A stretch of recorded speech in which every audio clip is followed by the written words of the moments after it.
Example 3. For the following exercises, use the vertex HK and a point on the graph XY to find the general form of the equation in the quadratic function. Then find the maximum or minimum value of the function. For example A, we know that HK, or the vertex, is at 2, 0, and there's a point on the parabola at 4, 4. So we'll use the general formula that we were using in the last video. Y is equal to A times x minus h, the quantity squared, plus k. And let's plug in the values that we have to try to solve for A. Y in this case is 4. A is what we're solving for. Our x value is also 4. H is 2. And k is 0. So I'm getting 2 squared, I'm getting 4 times a. In this example, I think I'm getting that a is equal to 1.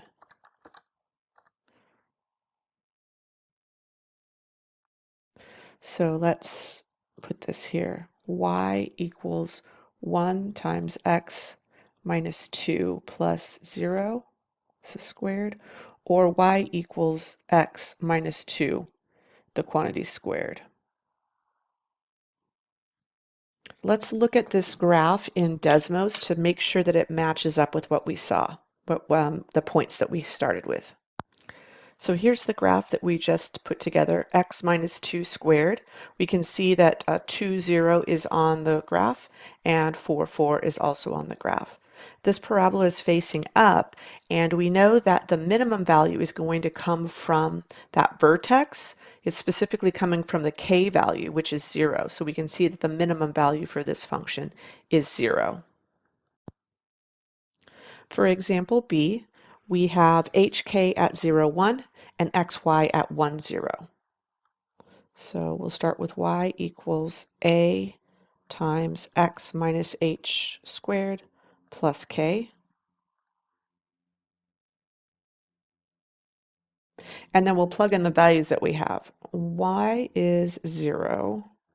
We don't know what a is yet. X is 1. H is 0. And k is 1. So I'm getting a, because that's just 1 plus 1. So it looks like a is equal to negative 1.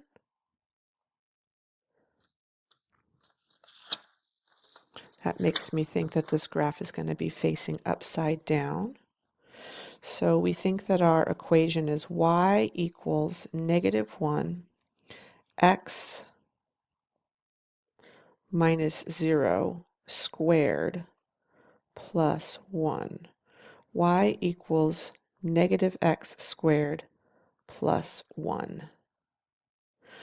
And we think that looking at this version up here, which is in HK form, k, which is positive 1, should be the lowest value, or in this case, the highest value. Our a term is negative, right? Our a term is negative here.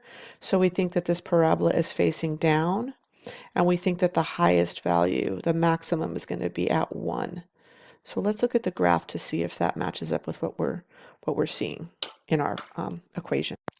So here's the graph. We can see that it is in fact facing upside down. The 2 points that we were given are here. And as we mentioned before, the vertex is at 0, 1, and we can see that the highest value, or the maximum in this case, is at y equals 1. All right.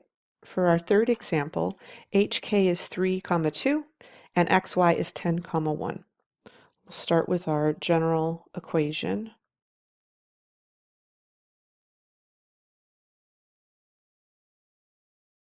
And then we'll plug in all the values we've been given. Y is 1, x is 10, h is 3, and k is 2. So I've got 7 squared, which is 49. Let's subtract 2 from both sides. So I'm getting negative 1 equals 49 times a, and then we'll divide both sides by 49. So we think that A in this case is negative 1 over 49. So we have a parabola again that's facing upside down. So y equals negative 1 over 49, x minus 3 squared plus 2. This is the vertex form here. And we get our, in this case, the parabola we think is going to be facing down. So we think that our max value was going to be at y equals 2. Again, that comes from the value k from the vertex. Let's go look at this in Desmos. So here's the graph of our third parabola, negative 1 over 49, x minus 3 quantity squared plus 2. The 2 points that we were looking at was 3, 2, which was the vertex, and so we can see that yes, y equals 2 is our maximum value for this parabola, and then 10, 1 is also on the parabola.